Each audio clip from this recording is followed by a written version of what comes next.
Hi, welcome back. This is session 2 of the Bible study, I Forgive You. Now what? And I'm going to jump right in. I'm going to start with a story. I have 3 boys at home, and I was getting very annoyed over couch pillows. So, yes, the story is going to be as exciting as it sounds. But I had the couch pillows on a couch and a love seat arranged in a particular way. There was basically 2 in each corner and 1 in each corner of the love seat. And it was just to make things look neat. Every night they would get moved around, and then in the morning there would be all the pillows would be on one corner of the love seat, or some would be knocked over. I mean, it was just a mess all the time. So I asked nicely for the pillows at the end of the night to be put back in a neat and orderly fashion. Well, this wasn't happening. I repeated my request many different times, getting increasingly annoyed until one day I just blew up. I, just yelled at one of my sons about how I was sick of asking for the same thing, and I just blew up. Now, this is obviously not an appropriate response. It did sort of fix the problem, I will say, but not an appropriate response. The reason that I'm telling you this story is because this is a small example of, just something small eating away at you. The small moments are what make up life. Think about how many relationships have failed not over one large problem, but over 1,000 small ones. You want to watch for these small examples in your daily life because it will point you in the direction of where you're hosting some bitterness towards someone and not dealing with it. So now that that story is done, let's move into our first exercise. It says exercise 2 because last week was exercise 1. So here's what I want you to do. Whether you're doing this study by yourself or if you're in a group, I want you to close your eyes and I want you to think of someone toward whom you have anger or bitterness or general dislike. In fact, go ahead and think of your biggest one. Think of a very extreme offense.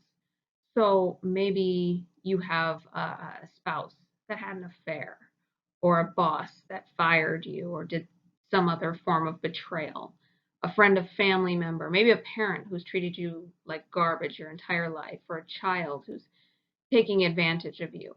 Think of a very big offense and just think of this person and the problem and just give it a minute.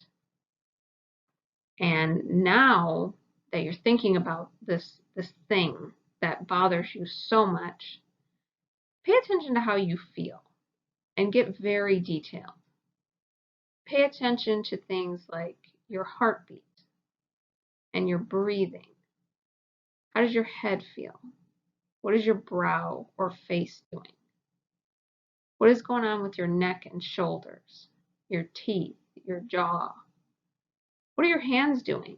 Did you start to fidget? Did you ball them up into fists? Are you squeezing them? How does your stomach feel? Is it nauseated, uneasy? Is anything tight? Are you biting your nails? Are you biting your lip? Just pay attention to what your body's doing right now. The point I want to make here is that forgiveness, or I should say unforgiveness, affects us physically, and we're going to talk about that more as the study goes on. And today, very specifically, we're going to talk about what forgiveness is not, and we'll get into some physical symptoms. So here is exercise 3. Take your notepad out and write down. If you're in a group, give everybody about a minute for each question. And write down, what do you think forgiveness is not? Then make a separate list of what does unforgiveness look and feel like. You might choose some examples of the physical symptoms we were just talking about, but go ahead and write your answers down to these 2 questions, pause, and then resume the video. So let's start talking about some of the things we wrote down. Unforgiveness, what it is not. So you may have written some of these things down. That's great. You may have written other things down, also great. At the end of the slide, I want you to pause again.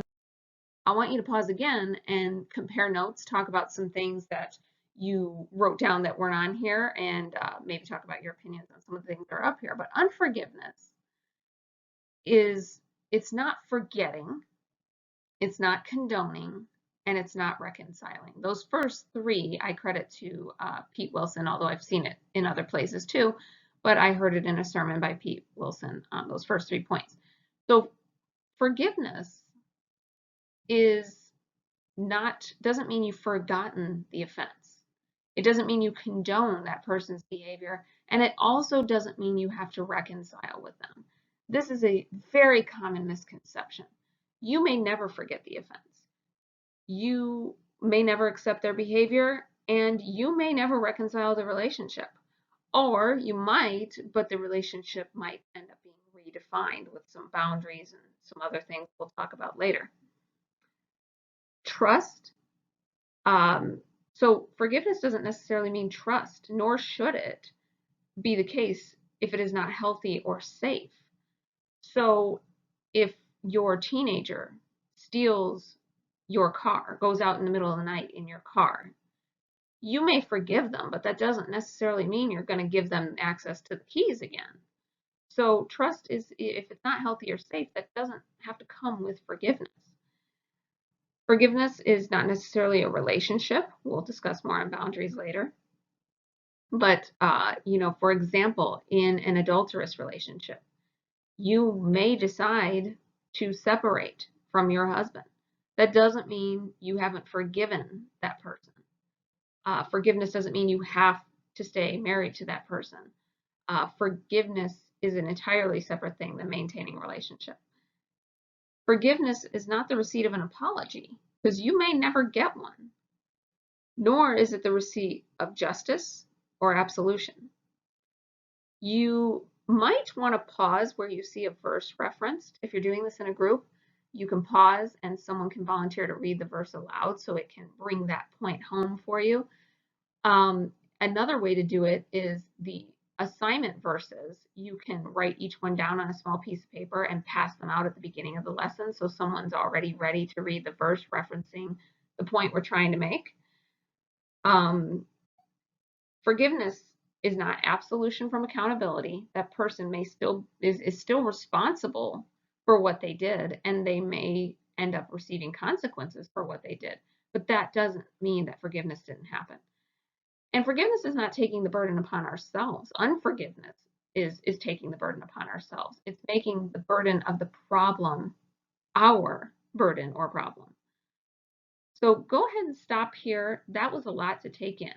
And talk about these things. Talk about your thoughts on how you felt before. Maybe prior to this, you did feel like forgiveness involved these things that you had to forget, that you had to condone, that you had to reconcile, that you had to trust.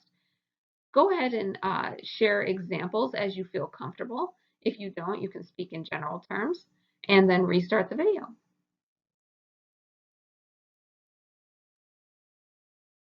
Let's talk about identifying unforgiveness. So there are some actions that you might do that will help you pinpoint if there's some unforgiveness in your heart, if there's some things that you need to address or deal with. So some of these things, and you at the end of this slide, go ahead and stop. You can discuss these points. You can also discuss ones that you think might be missing. Also feel free to stop at any point if you would like a volunteer to read the verse aloud that's related to the point. So unforgiveness seeks revenge. It alienates or avoids. It complains. Unforgiveness gossips. It will continue to talk about the offense. It resents. It resents, for example, the offender's blessings. So if something good happens to the person that hurt you, you might feel resentful. Unforgiveness can be pent-up rage. You might have blow-ups over minor incidents. It can be sarcasm or passive aggressiveness, or it can be shown as sarcasm or passive aggressiveness. Unforgiveness can be damaging to other relationships, such as in getting a divorce and then starting to date again. Sometimes people will carry past hurts into new relationships, and it'll be damaging to the new relationship. Unforgiveness, uh, it keeps score. So in Matthew here in First Corinthians, it gets into more of how unforgiveness will keep score. It boasts of its good behavior, its moral superiority, and that's reflected well in the Pharisee and the tax collector. Unforgiveness is happiness at another's misfortune. So something bad happens to the person who hurt you, and you're happy about it. Unforgiveness is not letting go or being kept in control of that problem. And it's also a mental priority. So it might be something you think of all the time, and it's just trapped you mentally.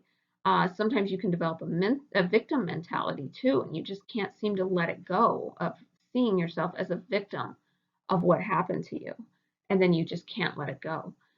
So go ahead and stop and talk about some of these things. Be really honest with yourself about where you've noticed some of these things.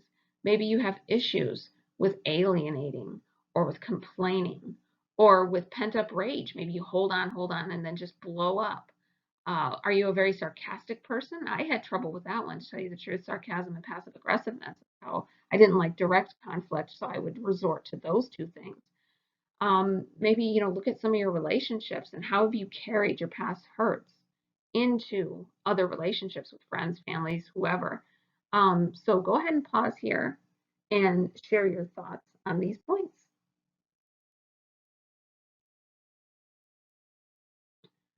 Here's something to extend on the last slide. It's subtle phrases that point to unforgiveness. And these are just some examples. There are many, but you can look at these and probably think to yourself, ooh, yep, I say that. And when you catch yourself saying these things, you'll want to stop and reflect and go, oh, what am I holding on to? What anger, what bitterness am I holding on to here? Some things like I need to vent. And don't get me wrong, venting it can be healthy to a degree. It's not an issue to share a problem, but we all know there's a line. Other phrases include, can you believe this? Do you know what he or she just did? I'm not going to give them the satisfaction. Just wait until they want something from me. Tell them I'm not here, or tell them I'm busy. I don't want to see them. We know why they're really doing that, don't we? Whatever. Or I'm done. Listen to the words that come out of your mouth. They are signs of what is in your heart. So if you would like to pause here and share, maybe you've just realized that you have a problem with one of these, or maybe one of these is almost one of your catchphrases, go ahead and discuss that. Let's continue talking about identifying unforgiveness. So there are feelings that come with unforgiveness. So you might think of some others that are not on this list, and that's great. Save it for discussion and talk about it. Some of the ones that you may notice include anxiety and stress. Now, people will attribute all of the following symptoms to this one, anxiety and stress.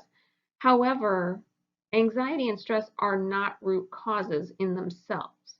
They are symptoms. So if you have an issue with sadness or anger, and somebody says, well, where does it come from? Well, it comes from anxiety and stress. No, it doesn't. The anxiety and the stress come from somewhere. You have to keep asking yourself, why? Why am I sad? Because of anxiety. Well, why do I have anxiety? That's, where you're going to find your root cause. Unforgiveness can be identified if you catch yourself lying to yourself. Truth is not only the right thing, it's also highly efficient. Denial is a gigantic waste of time. If you catch yourself lying to yourself, that's a red flag right there. You might have sadness or depression, anger or a short fuse. You might catch yourself in self-pity or wallowing, shame, the inability to move on, bitterness or envy. You may even have physical symptoms such as a lack of energy, tension headaches, soreness in your body, lack of sleep. You may even get an ulcer. Now, these things, if you experience one of these things, it doesn't mean that the root is unforgiveness. It could be something else. It could be a genuine health problem. It could be jealousy. It could be pride. It could be fear. It could be other things. What I'm saying here is that these feelings, you have to stop and reflect on them and figure out what the root cause is. And one of the potential root causes could be unforgiveness and not dealing with something that happened to you. So pay attention to your gut, pay attention to your health, pay attention to your feelings, and those are going to be a great way to identify if you have an issue here. If you would like, you can pause here and you can talk about that. You can talk about some symptoms that you experience, and you can talk about, maybe some others you'd like to add to the list. So here we are with assignment 3. For next week, I want you to continue your daily prayer for one person. You can continue with the same person you did last week, or you can select a different person. But we want you to keep this habit up throughout the entire lesson. Kick it up a notch if you want. If you did a kind of a smaller offense last time, do a bigger one this time. Read and reflect on the following verses. Jot down your thoughts and reflections, and finish any questions from today's notes. I also included an optional assignment. You can read communication pathologist and cognitive neuroscientist Dr. Catherine Leaf's article, Why You Should Embrace the Forgiveness Mindset. It is a very good article.